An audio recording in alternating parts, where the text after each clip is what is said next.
today's one is one of those topics.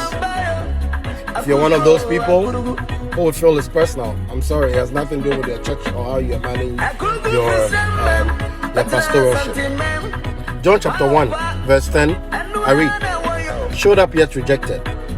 He came into the very world he created, but the world didn't recognize him. He came to his own people, and even they rejected him. But to all those who believed in him and accepted him, he gave them the right to become children of God. Showed up yet rejected.